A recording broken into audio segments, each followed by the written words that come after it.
আজকে আমি চলে যাচ্ছি চট্টগ্রাম থেকে পাবনা। হ্যালো গাইস, আসসালামু আলাইকুম। নিহারামা ব্লগে আপনাদের সবাইকে স্বাগতম। সবাই কেমন আছেন? আলহামদুলিল্লাহ, আমিও ভালো আছি।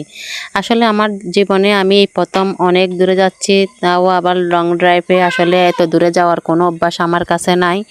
আসলে আমি এই প্রথম এত লং জার্নি করে এখানে তুলছি, আর জীবনেও এত লং জার্নি করব না।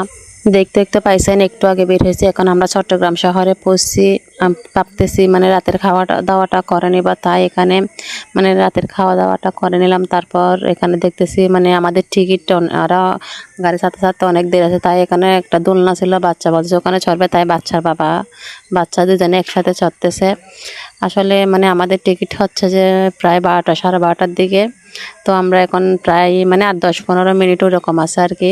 আসলে অনুভূতিটা অন্যরকম। পাবনা জেলাটা কীরকম হবে, কীভাবে যাবো, অনেক দূরের পথ, এগুলা নিয়ে আসলে চিন্তা করতেছি কি আর করা। আসলে আমি গাড়িতে তেমন একটা চড়তে পারি না, কি আর করা। গাড়িতে উঠে গেছি আমরা। গাড়ি উঠতেছে, আসলে ঘুমাই গেছিলাম। ঘুমাতে ঘুমাতে যে কখন যে সকাল হয়ে গেছে, সকালে যে ঢাকায় পৌঁছে গেছি এটা আমি নিজেও জানি না। এখানে দেখতেছি মনে হয় সারা রাত বৃষ্টি হয়েছে। বৃষ্টি হওয়াতে চারিদিকে বন্যা হয়ে গেছে, ওই রকম একটা অবস্থা। আসলে এইটা পাবনা জেলাটা যে এত দূর আমাদের চট্টগ্রাম থেকে, আসলে ভাবতেই অবাক লাগে। পাবনা জেলার মানুষ আমাদের চট্টগ্রামে এসে চাকরি করে, আসলে কেমনে করে, তাদের কিন্তু ধৈর্য আছে গাড়িতে চড়ার। আমার কিন্তু মোটেও ধৈর্য নেই। বিশ্বাস করেন, আমি কিন্তু আমার মাথায় হিজাব পরছি, অনেক সুন্দর করে সাজুগুজু করছি, সবগুলা কিন্তু মুছে ফেলছি। এত পরিমাণ পেইন লাগতেছে গাড়িতে চড়তে। এরপর মাথার হিজাব টিজাব খুলে এমনি নর্মালভাবে আমি ওড়নাটা পেঁচাইছি।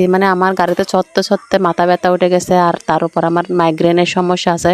সব কিছু মিলিয়ে আসলে এখন একটু গাড়ি থেকে নেমে হাঁটতেছি, পা ব্যথা করতে হয়েছে, জন্য মূলত আমরা আরেকটা গাড়িতে উঠবো, তার জন্য একটু নামছি আর কি। আসলে আমরা আসতে জানি না, সেই জন্য আমাদের এত কষ্ট হয়েছে। এগুলো নাকি ডাইরেক্ট টিকিট করা যায় চট্টগ্রাম টু পাবনা, তো আমরা করতে জানি না, তার করানে আর কি।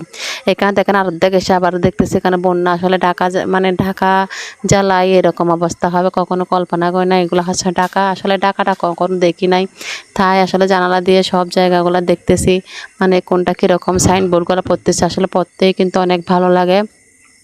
আসলে মূলত যেদিকে যাচ্ছি দেখতেছি সেদিকেই পানি, দেখে দেখে অবাক হচ্ছে, কিছু তো করার নেই, তাই না?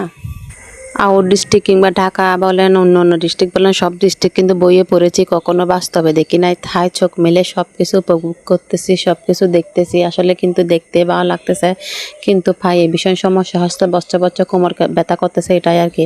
লাস্টে নাকি আমরা পাবনায় ঢুকছি।